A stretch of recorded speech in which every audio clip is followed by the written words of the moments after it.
Good morning sir.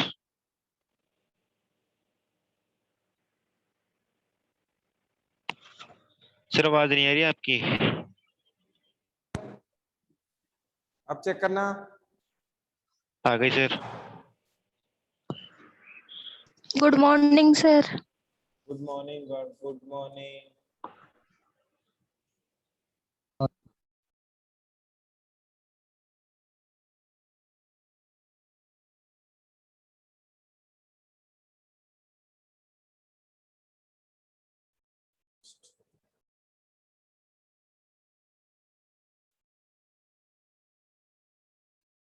क्या पढ़ रहे थे आज?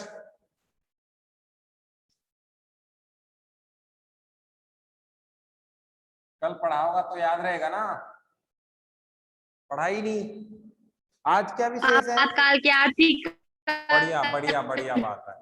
आर्थिक कारणों में किस देश ने मदद बंद कर दी थी भारत की? अमेरिका ने। किस कारण से? इकहत्तर के युद्ध के कारण से, है ना। 71 का जो युद्ध था उसके कारण से। आज क्या खास है? कौन सा दिन है खास? क्या स्पेशल हुआ था आज के दिन?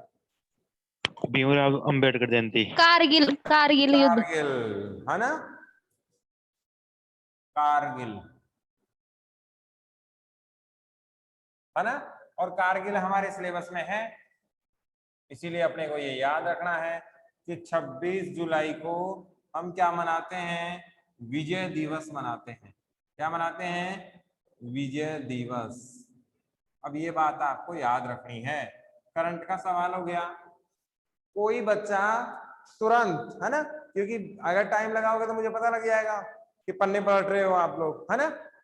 कोई बच्चा वीडियो ऑन करके मुझे 4 चोटियों के नाम बता सकता है इमीडिएटली, तुरंत, बिना पन्ने पलटे?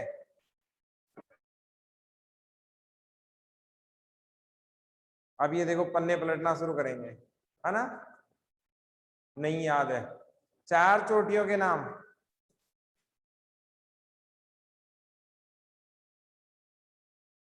किसी को याद नहीं है? Very good.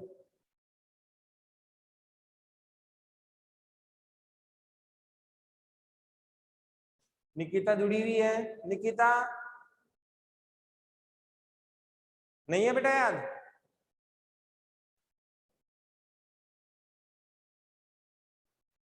मेरे से याद कर लो। द्रास बोलते जाओ। काक्सर, मास को है, और बतालिक। कैसा देश है और कैसे देशवासी, बताओ, है कि नहीं। जिन सूरवीरों ने आपके लिए जान दे दी, उस जगह का नाम याद नहीं, और देश कारगिल दिवस मना रहा है। आपके तो सिलेबस का पार्ट है बेटा ये, और आपसे पूछेगा ये, तो आपको तो हर हाल में याद रखना है ये। बताओ, अपने काम की चीज, पूरा देश जश्न मना रहा है, उत्सव मना रहा है, विजय दिवस है ना। और इन 4 चोटियों पर हमने कब्जा किया था। कौन कौन सी? द्रास, काक्सर, मास्को और बतालिक। अब याद रहेगा। द्रास, काक्सर, मास्को और बतालिक। बताओ क्या दिक्कत है?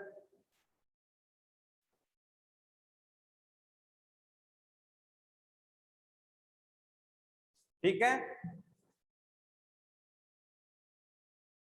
इसको लेकर कौन सा समझौता हुआ था कारगिल को लेकर? कारगिल के बाद कौन सी वार्ता हुई भारत पाकिस्तान के मध्य? आगरा शिखर वार्ता। आगरा शिखर वार्ता कब हुई थी? 2001। बढ़िया बात, बहुत बढ़िया बात, है ना। आज का नया टॉपिक है नक्सलवाद। देखो, अभी तक अपने एग्जाम जो मैंने आपको दिए, आप अपने आप को एग्जामिनर नहीं करते जाओगे ना, तो फिर उस पढ़ाई का मतलब नहीं। हमें कैसे पता लगेगा हमें कितना याद हो रहा है? इसी माध्यम से। जैसे आज मैंने द्रास पूछ लिया आपसे, काक्सर पूछ लिया, तो ये रिकॉल होना बहुत जरूरी है। नहीं तो फिर हम आगे का पढ़ते जाएंगे, पीछे का भूलते जाएंगे, किसी काम की कोई क्लास नहीं बचेगी, कोई फायदा नहीं होगा। इसलिए हमें कंटिन्यू क्या ध्यान रखना है कि रेगुलर हमें अपडेट भी करना है। 6 दिन पढ़ना है, 7वें दिन रिवीजन, 6 दिन पढ़ना है, 7वें दिन रिवीजन, है ना। देखो नक्सलवाद, अब नक्सलवाद बहुत काम की चीज है, सीधा सवाल यहाँ से आता है। अब अपने से ये नहीं पूछेगा नक्सलवाद क्या होता है क्या नहीं, वो तो 11th क्लास की बातें थी, हमने पढ़ ली। आज आपसे सीधा पूछेगा कहाँ से था ये, क्या उद्देश्य था, नेता कौन से थे, कौन सी पार्टी से संबंधित था, ये इसकी आगे की अपडेट वर्जन पूछेगा। तो नक्सलवाद कहाँ से जुड़ा हुआ है, चीन और नेपाल से जुड़ा हुआ है, ये बात हमने पिछली साल पढ़ ली थी ना बेटा। नक्सलवाद कहाँ से जुड़ा हुआ है, चीन और नेपाल से, और यहाँ पर इसे कहते हैं माओवादी। क्या कहते हैं, माओवादी कहते हैं। अपनी क्लास में कोई ऐसा वीर योद्धा या वीर बालिका है जो ये बता सके कि त्रिकोण संघर्ष कहाँ हुआ था? सब लिख देता हूं मैं, और इसमें कौन कौन थे। त्रिकोणीय संघर्ष, मना तो करना ही मत क्योंकि मैंने बताया था आपको, इसलिए। कोई बता सकता है? चीन में। और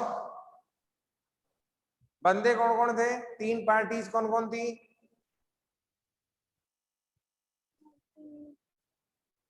एक तो कांग्रेस। एक तो कांग्रेस,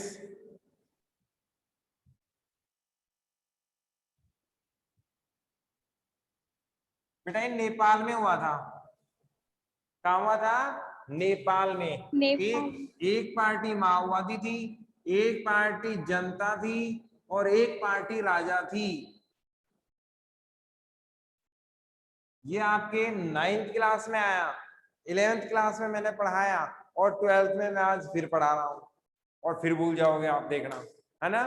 अब याद रखना, त्रिकोणीय संघर्ष कहाँ हुए थे? नेपाल में हुए थे। किससे संबंधित थे? लोकतंत्र से संबंधित थे। किससे संबंधित थे? लोकतंत्र में। देखो माओवादी तो किस पर आधारित हैं? हिंसा पर। किस पर हैं? हिंसा पर। समाज में परिवर्तन, याद रखना, समाज में परिवर्तन किसके माध्यम से लाना चाहते हैं? हिंसा के माध्यम से लाना चाहते हैं। कौन है? माओवादी कहलाते हैं। माओवादी का दूसरा नाम नक्सलवाद। ये ठीक है, सही है, इंडिया और भारत वाला। बताओ क्या दिक्कत आई? ये तो एडिशनल है, इन सबको हटा दो, ये सब एडिशनल है, अपने काम का यही है। ठीक है, अब बताओ, आपसे पूछ ले कि माओवाद कहाँ कौन से क्षेत्र में है, तो नेपाल और चीन में है। एक बात समझ में आई। दूसरा सवाल पूछेगा, भारत में नक्सलवाद या माओवाद का सहारा कहाँ से आ रहा है या कहाँ से बढ़ावा मिलता है? तो चीन और नेपाल से बढ़ावा मिलता है। बताओ क्या दिक्कत है इसमें? क्लियर? तीसरी चीज देखो, आपने एक पिक्चर देखी टेको चार्ली, अजय देवगन की, है ना? उसी में ये माओवाद नक्सलवाद डिटेल से बताया गया है। जंगलों में रहते हैं, भारत की सेना के खिलाफ जाते हैं, हिंसा के माध्यम से बदलाव चाहते हैं, है ना? तो ये माओवाद, एक बात तो समझ में आई कि ये कहाँ से आ रहा है? चीन और नेपाल से आ रहा है। पहला सवाल तो यहाँ बन गया। दूसरा, किससे संबंधित है नक्सलवाद? माओवाद से संबंधित है, दूसरी सवाल ये। तीसरा, ये किससे संबंधित है? हिंसा के माध्यम से। क्या चाहते हैं? अपनी बातों को मनवाना। एक ऐसा ही शब्द आपने और सुना था कहीं, भय व्याप्त करके अपनी बातों को मनवाना। क्या कहलाता है?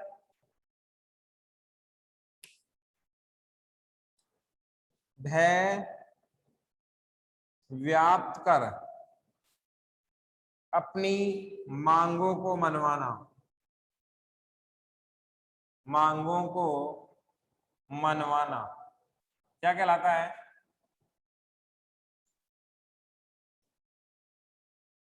भूल गए सब कुछ? बताओ, था कि नहीं? है ना? Yes sir. याद आया कुछ? अब बहुत सारे बच्चे तो पन्ने भी नहीं पलट सकते क्योंकि उनको पता ही नहीं ये चीज है कहाँ, है ना? इसीलिए बेटा ऐसे काम चलेगा नहीं। अब आपको ये भी ध्यान रखना है ये कि आतंकवाद के समकक्षी हैं, उसी के भाई बहन है ये भी, है ना? तो देखो 2-3 सवाल अपने को यहाँ से ध्यान रखना है। नक्सलवाद का दूसरा नाम क्या है? माओवाद है। कहाँ से आया? नेपाल चीन से आता है। भारत में बढ़ा कौन रहा है? नेपाल, चीन बढ़ा रहा है। किस पर आधारित है? हिंसा पर आधारित है। क्या चाहता है? अपनी मांगों को मनवाने के लिए समाज में हिंसा चाहता है, और वो सरकार चाहिए इनको जो इनके अनुसार काम करे। अब देखो, चारू मजूमदार, याद रखना है, चारू मजूमदार, ये इसके नेता थे, है ना। ये कौन थे? नेता। किनके? नक्सलवादियों के। अब देखो, दार्जिलिंग का नाम सुना? दार्जिलिंग, है ना। दार्जिलिंग इलाका है पश्चिमी बंगाल में। याद आया कुछ? आप सब जानते हो, ज्योग्राफी के विद्यार्थी हो। पश्चिमी बंगाल में कौन सा इलाका है? दार्जिलिंग। दार्जिलिंग में पड़ता है नक्सलवाड़ी थाना। कौन सा पड़ता है? नक्सलवाड़ी थाना क्षेत्र पड़ता है। ठीक है बेटा। अब यहाँ क्या हुआ? इन्होंने, नक्सलवादियों ने, माओवादियों ने क्या किया? इस थाने में आग लगा दी। क्या लगा दी? आग। और अपने अभियान की शुरुआत कर दी। कौन से वाले की? हिंसा वाले की। कुछ समझ में आया? नक्सलवाद की शुरुआत कहां से हुई? पश्चिमी बंगाल के दार्जिलिंग क्षेत्र के नक्सलीवाड़ा थाना क्षेत्र से हुई। ठीक है। क्या किया? थाने को स्वाहा कर दिया, और किसकी शुरुआत की? हिंसा की शुरुआत की, है ना। हिंसा के आधार पर अपनी मांगे मनवाना इन्होंने शुरू कर दिया। कहां परिवर्तन लाना चाहते हैं? समाज में। किसके आधार पर? हिंसा के आधार पर। अब देखो क्या हुआ। CPI, communist party of India, ये किससे अलग हो गई? नक्सलवाद से अलग हो गई। ठीक है। किससे अलग हो गई? नक्सलवादी से ये पार्टी क्या हो गई? अलग हो गई। और क्या बना लिया इसने? लेनिनवाद, CPIM, है ना। एल बनाया पहले, लेनिनवाद।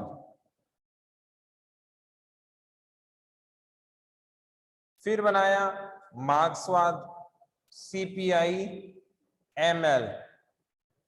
पहले एम बनाया मार्क्सवादी, सबसे पहले एम मार्क्सवादी, फिर बनाया एल लेनिनवाद, और फिर है एक एल का लिबरेशन, लिबरेशनवाद। ऐसे करके टोटल पार्टी क्या बनी? CPIMLL, है ना। अब इनको आगे पीछे कर लोगे तो भी कोई फर्क नहीं पड़ेगा।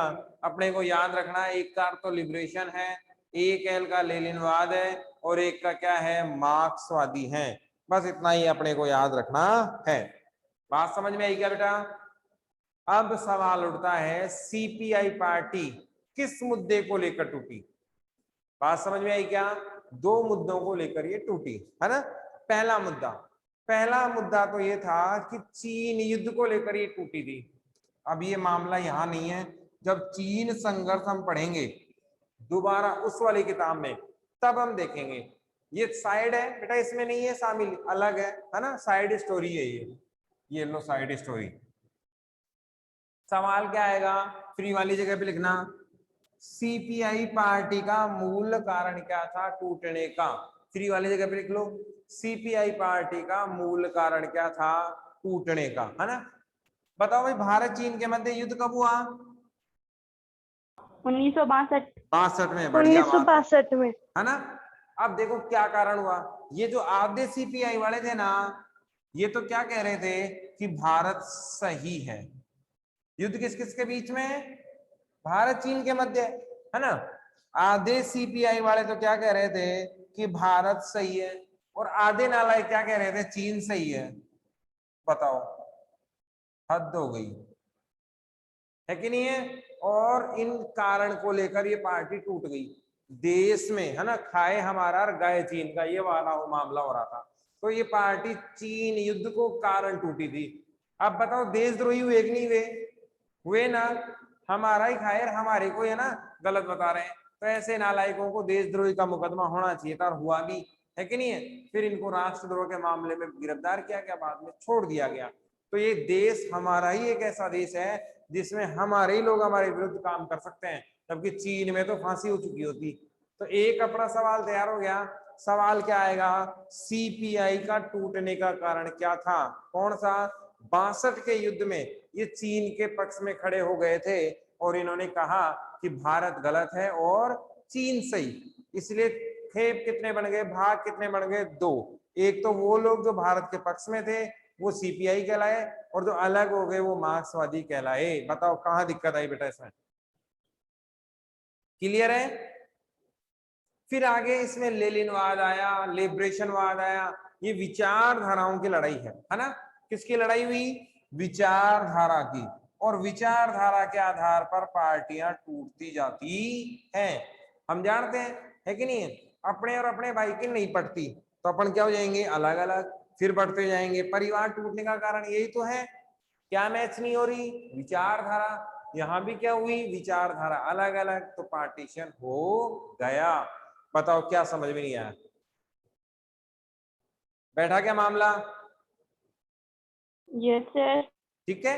अब एक चीज और ध्यान रखना, ये थोड़ा सा साइड में अपने बॉक्स में उतार लो ताकि अपने काम आ जाए, है ना। सीपीआई पार्टी का विभाजन डाल के एक डब्बा बना लो अलग से, है ना, ऐसा, और ऐसे कैसे उतार लो ताकि अपने काम आ जाएगा ये, है ना।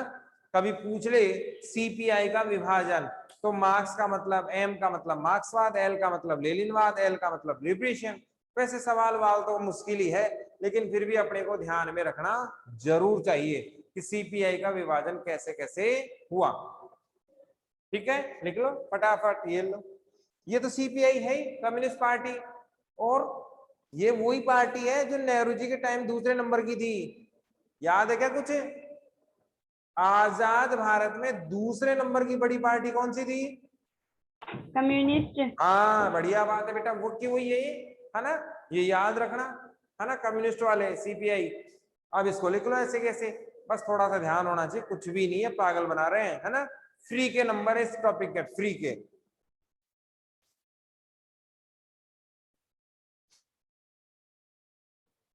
फटाफट देख लो, इसमें कुछ पूछना हो तो। उतार लिए सर। उतार लिया। Yes sir. अब इसमें देखो एक चीज और बची, एक तो आपको ये पता होना चाहिए कि लगभग 75 जिलों के आसपास ये नक्सलवाद था। अब तो 100 से प्लस हो गया, आपकी किताब में तो इतने ही है। अपने को एक तो इसकी जगह पता होनी चाहिए कि भारत में है कहाँ। मान लो आप लोग ही घूमने चले जाओ, है कि नहीं है, और वहां जाके फोन करो कि भाई हमें तो नक्सलवादियों ने पकड़ लिया, तो हमें इलाका तो पता होना चाहिए ना। देखो ये लो, नक्सलवादी इलाके आपको पता होने ही चाहिए, है ना, कहाँ कहाँ है। देखो देखो भाई, यहां से लेकर, है ना, असम से लेकर पूरा पश्चिमी बंगाल, यहां से लेकर उड़ीसा तक आ जाओ। ज्योग्राफी सबको समझ में आती है, यहाँ कौन कौन से स्टेट आते हैं सबको पता है। यहाँ देखो एक तो एमपी का भाग ले लेना थोड़ा सा, कुछ जिले यूपी के आ जाएंगे, और बिहार तो पूरा ही आ गया, पश्चिमी बंगाल पूरा आ गया, उड़ीसा पूरा आ गया। बताओ भाई क्या दिक्कत आई इसमें, आ रही है बात बेटा समझ में। यहां तक देखो, ये पश्चिमी बंगाल का लास्ट पूरा पश्चिमी बंगाल, है ना, उड़ीसा तक पूरा।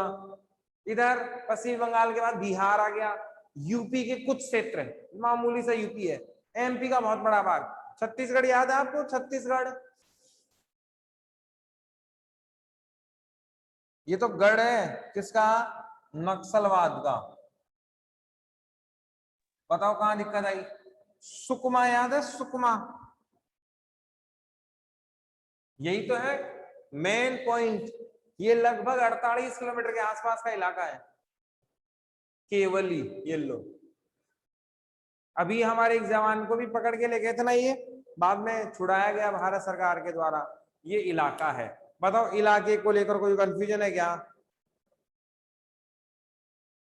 अब एक चीज और, ये लोग गरीब लोगों का साथ देते हैं, क्या देते हैं, गरीब लोगों का। हिंदी फिल्में देखी है आपने, क्या करता है हीरो, अमीरों से लूटता है, किससे लूटता है? अमीरों से लूटता है। और किसको मार देता है? गरीबों को। आप गरीबों देखो, को। है ना, यही होता है ना। हीरो क्या करता है? अपनी दादागिरी दिखाने के लिए अमीरों से तो ले लेता है और किसको दे देता है? गरीबों को दे देता है। अब जब गरीबों को दे दिया गया तो स्थानीय लोग इनके विरोधी होंगे कि पक्ष वाले होंगे? स्थानीय वाले। लोग पक्ष में होंगे ना। यही कारण है कि इनकी जासूसी नहीं हो पाती। यही कारण है कि हम पता नहीं लग पाते कौन से नक्सलवादी हैं और कौन से नहीं। समझ में आ रही है बेटा? देखो, इसका मूल जड़ क्या है कि स्थानीय लोग इनका साथ देते हैं। क्यों देते हैं? क्योंकि स्थानीय लोगों में शिक्षा का स्तर है कम। उनको ये नहीं पता कि हिंसा सही चीज नहीं है। नक्सलवाद का मेन एजेंडा क्या है? हिंसा, है ना। और हिंसा कभी सही हो ही नहीं सकती। अब ये बेचारे भोले भाले लोग हैं हमारे देश के, ये इनकी बातों में आ जाते हैं और इन्हें पता ही नहीं होता कि वास्तव में हिंसा किसी भी चीज का समाधान नहीं है। और इनको तो क्या है, रोटी कपड़ा मकान से मतलब है। जंगल के घने इलाके हैं, आदिवासी लोग हैं, आदिवासी नहीं है तब भी ये परंपरागत शिक्षा में पिछड़े हुए लोग हैं।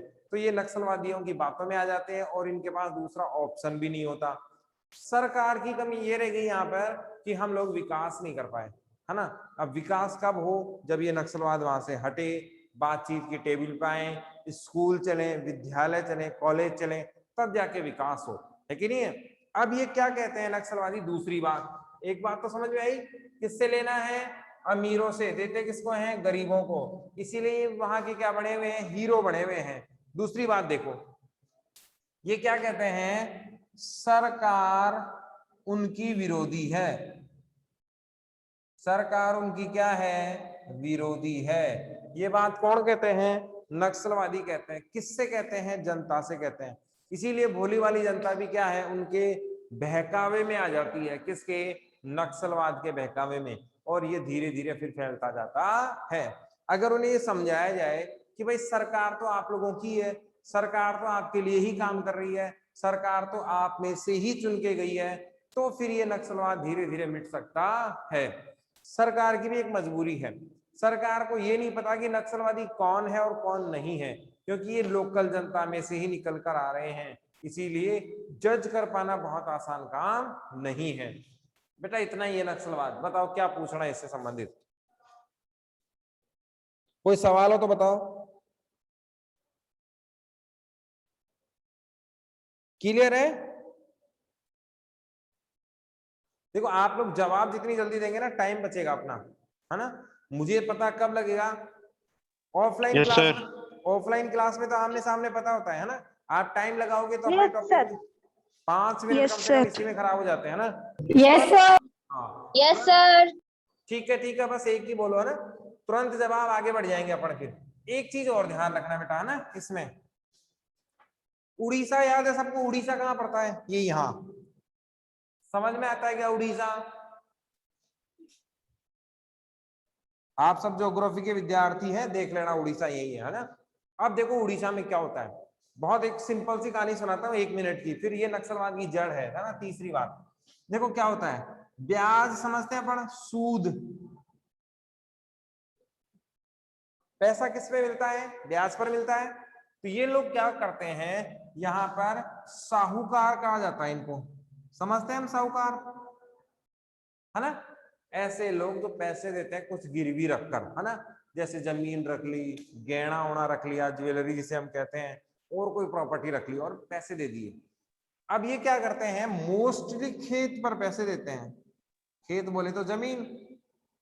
और ये जमीन पर पैसा देने के बाद आप जानते हो उड़ीसा में बाढ़ के हालात होते हैं ना। इतनी अच्छी जमीन खेती नहीं होती।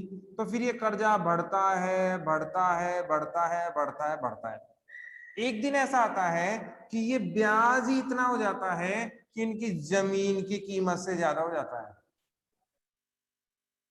बेटा समझ में आ रही है बात? Yes Orissa sir. क्या पाए जाते हैं? साहूकार।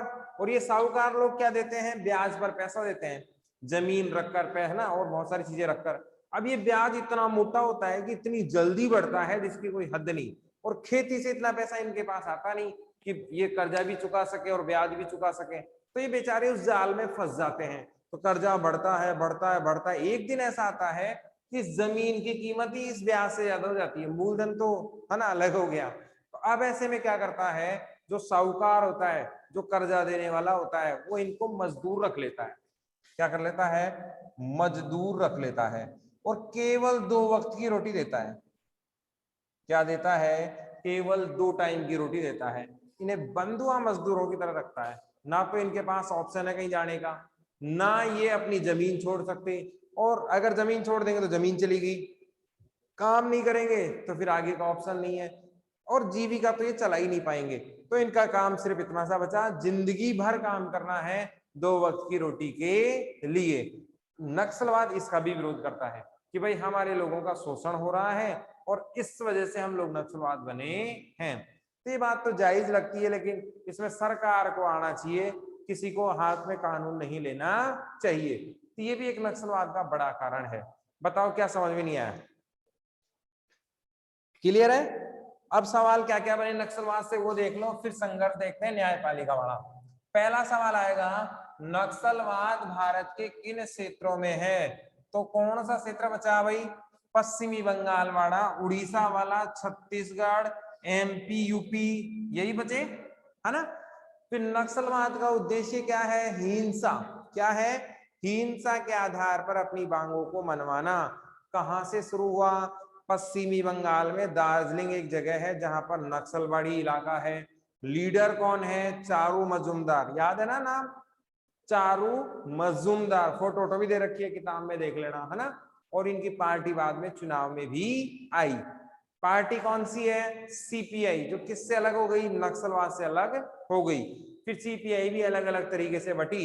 उसके 2 कारण है बटने के, पहले तो नक्सलवाद कारण था, दूसरा कौन सा था? चीन का युद्ध। समझ में आई ना? ये वही पार्टी है जो दूसरे नंबर पर थी, कहां? पहले आम चुनाव में। बताओ भाई क्या समझ में नहीं आया? बैठा क्या मामला? Yes sir. आगे सवाल लिखो, न्यायपालिका और संसद के मध्य संघर्ष, और इसको इंपॉर्टेंट कर लेना। न्यायपालिका व संसद के मध्य संघर्ष। न्यायपालिका और संसद के मध्य संघर्ष, इसको एडजेक्टिव उतार लेना, तभी ये समझ में आएगा, नहीं तो समझ में नहीं आएगा, है ना। देखो क्या है, अब ये तो हम जानते हैं शासन के कितने अंग? मोटे मोटे 3। पहला कौन सा? कार्यपालिका, दूसरा कौन सा? विधायिका, और तीसरा कौन सा? न्यायपालिका। कार्यपालिका किस में से निकलती है? विधायिका में से निकलती है। और विधायिका किसे नियंत्रित करती है? कार्यपालिका को। विधायिका को कौन नियंत्रित करती है? जनता नियंत्रित करती है वोट के माध्यम से। विधायिका को और क्या कह सकते हैं? संसद कह सकते हैं। ये बातें बताने की जरूरत थोड़ी है। कार्यपालिका कितने प्रकार की? 2 प्रकार की, नाम मात्र की और वास्तविक। सब समझते हैं या बताना है? बेटा ये सब समझ रहे हैं, हम बताना है? आ रहा है समझ में? आ रहा है? मामला बैठा नहीं, क्या होगा रे आप लोगों का? कैसे 12th पास हो गए? कार्यपालिका, विधायिका, 2021 की क्या कह रहा है बेटा?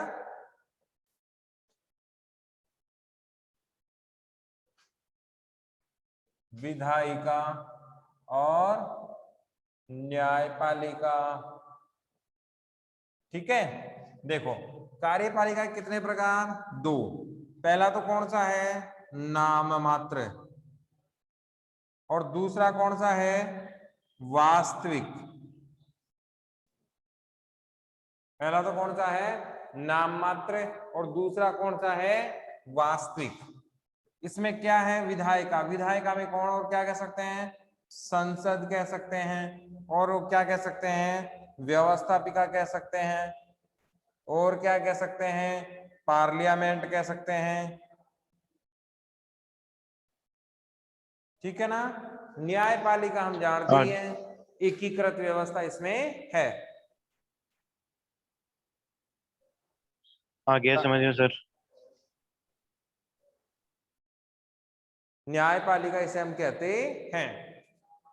अब देखो क्या होता है, विधायिका किस पर नियंत्रण करती है? कार्यपालिका पर। इसका सबसे प्रमुख काम क्या है? संसद का कानून निर्माण करना। क्या है? कानून निर्माण करना। बात समझ में आई क्या? संसद का सबसे प्रमुख कारण क्या है? कानून निर्माण करना। अब अगर ये कानून निर्माण करती है तो कई बार ऐसे भी कानून होंगे जो संविधान का उल्लंघन करेंगे। किसका उल्लंघन करेंगे? संविधान का। हो सकता है ऐसे बहुत सारे कानून बन जाए, है ना, क्योंकि न्यायिक पुनरावलोकन हमने पढ़ा ही था। तो ऐसी स्थिति में हम जानते हैं संविधान की रक्षा का जो दायित्व है, रक्षा की जो जिम्मेवारी है, वो किसकी है? न्यायालय की। बात समझ में आई क्या? तीन है, कार्यपालिका, विधायिका और न्यायपालिका। कार्यपालिका कितने प्रकार की? दो प्रकार की, एक नाम मात्र की और एक वास्तविक। विधायिका का सबसे मेन काम क्या है? कानून का निर्माण करना। और ये कानून अगर बना रहा है तो जरूरी नहीं है कि 100% सही ही हो। ऐसी स्थिति में ये क्या करेंगे? ऐसी स्थिति में ये क्या करेंगे कि कई बार कानून का उल्लंघन कर देंगे, संविधान के दायरे से बाहर जाकर नियम बना देंगे। इस संविधान का उल्लंघन होने पर रोल किसका आ जाएगा? न्यायपालिका का। क्योंकि संविधान की सुरक्षा, याद रखना, लिख लो चाहे तो फ्री वाली जगह पे, संविधान की सुरक्षा व अंतिम व्याख्या का अधिकार, अंतिम व्याख्या का अधिकार न्यायालय के पास है। संविधान की सुरक्षा व अंतिम व्याख्या का अधिकार किसके पास है? न्यायालय के पास है। अब देखो, कानून अगर कोई बना, चाहे वो गलत बना चाहे सही बना, और उसको चैलेंज किसने कर दिया? न्यायपालिका ने, तो दोनों में तनाव होगा कि नहीं होगा? दोनों में टकराव होगा कि नहीं होगा? यही न्यायपालिका और संसद के मध्य संघर्ष की कहानी है। सवाल समझ में आया? शासन के कितने स्तर हैं? तीन हैं, कार्यपालिका, विधायिका और न्यायपालिका। विधायिका क्या बनाती है? नियम बनाती है, और उन नियमों को कई बार हमने देखा है कि वो संविधान की सीमाओं से बाहर जाकर बना देती है। तो ऐसी स्थिति में न्यायपालिका का रोल आ जाता है कि न्यायपालिका उन सीमाओं को कैसे रखे ध्यान में, संविधान का संरक्षण कैसे करे, और कैसे संविधान की सुरक्षा करे। अंतिम व्याख्या का अधिकार भी किसको दे रखा? हमने न्यायपालिका को ही दे रखा है। तो यहां पर आके मामला हो जाता है शुरू। तीन चीजें अपने को ध्यान रखनी है बस। इसमें पहली चीज अपने को ध्यान में रखनी है कि संसद मौलिक अधिकारों में कटौती कर सकती है क्या? पहली क्या है? संसद मौलिक अधिकारों में कटौती कर सकती है क्या?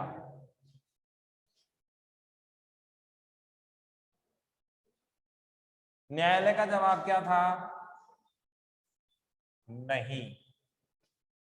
दूसरा, संपत्ति जैसे मूल अधिकारों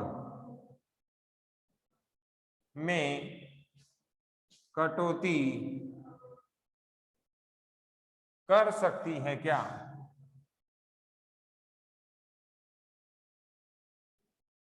न्यायालय का जवाब था नहीं।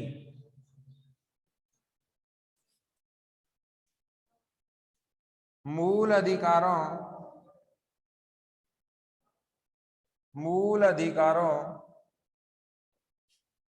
के बदले मूल अधिकारों के बदले नीति निर्देशक तत्व, नीति निर्देशक तत्व लागू किए जा सकते हैं क्या? तत्व लागू किए जा सकते हैं क्या? न्यायालय का जवाब था नहीं। ऐसे कैसे नोट डाउन कर लो, बस अपना टॉपिक यहीं खत्म हो जाता फिर।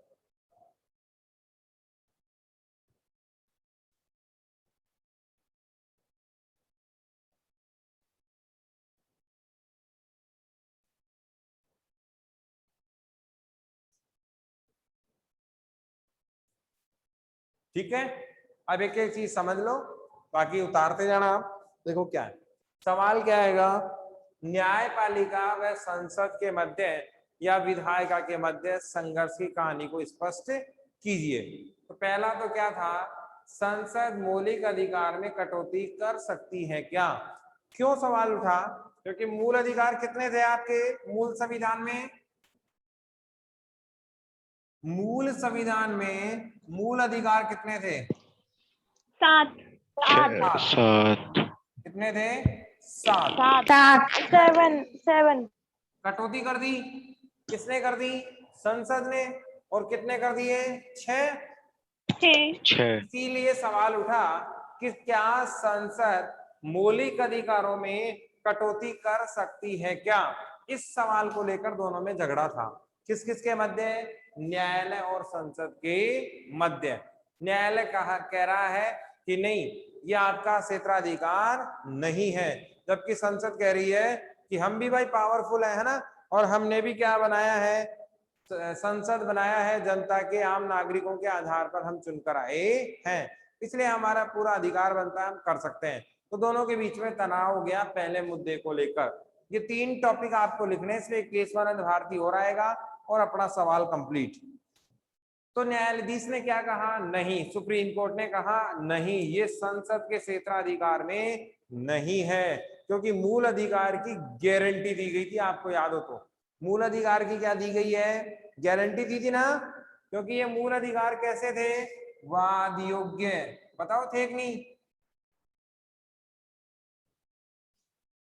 बताओ पहला बिंदु किसको समझ में नहीं आया?